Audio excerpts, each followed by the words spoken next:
안녕하세요, 피커TV입니다. 미중 무역전쟁 다음으로 한일 무역전쟁이 수면 위로 떠오르고 있습니다. 일본이 강제징용 손해배상 판결에 대한 보복카드로 반도체 소재 수출 제재 조치를 꺼냈는데요. 이 외에도 어떠한 보복 조치들을 생각하고 있었는지 알아보았습니다.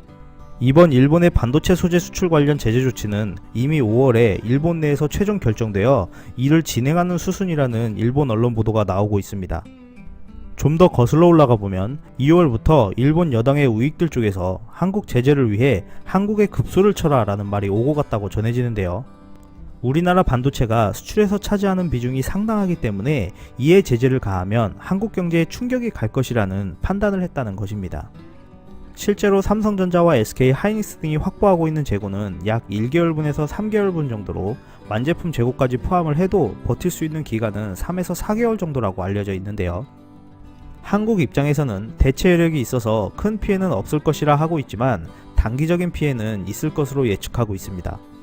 하지만 현재 시장이 공급 과잉 상태이기 때문에 대체 여력만 충분히 확보한다면 재고 부분 소진과 가격 인상이라는 두 마리 토끼를 잡을 수 있다는 분석도 이어지고 있습니다. 일본은 이번 반도체 관련 제재 외에도 다른 분야의 제재도 생각하고 있다고 전해지는데요. 대표적으로 한국에 대한 비자 발급 정지와 관세 부과, 금융 제재 등이 있었고 화학, 철강, 섬유 소재 분야에서도 수출 규제 조치 확대 가능성을 염두에 둔 것으로 알려져 있습니다. 비자 발급 정지나 관세 폭탄 같은 경우는 일본 입장에서도 극단적인 카드로 경제적 파급력이 매우 커서 쉽사리 꺼내지 못할 것으로 예측하고 있는데요. 지난해 같은 경우 한일 간 인적 교류 규모가 1000만 명을 넘었고 주한 일본 대사관에 따르면 작년 일본을 방문한 한국인은 753만 9천 명, 한국을 찾은 일본인은 295만 명이었다고 발표하였습니다. 또한 우리나라 인재들의 일본 취업자 수는 한국의 고용환경 악화로 증가하고 있었는데요. 현재 인력 부족으로 고생 중인 일본에서 한국 취업자를 제한해야 한다는 목소리와 일본에서 한국으로 돈을 송금시키지 못하도록 금지시켜야 한다는 주장까지 나오고 있습니다.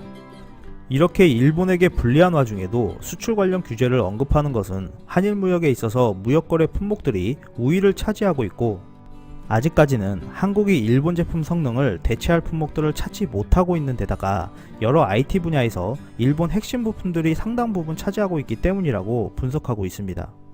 이번 제재를 계기로 한국 정부와 기업들에서는 탁상 공론에만 그쳤던 일본 제품에 대한 의존도를 낮추는 방안들에 대해서 이제는 적극 검토하여 추진되어야 한다는 목소리가 높아지고 있습니다.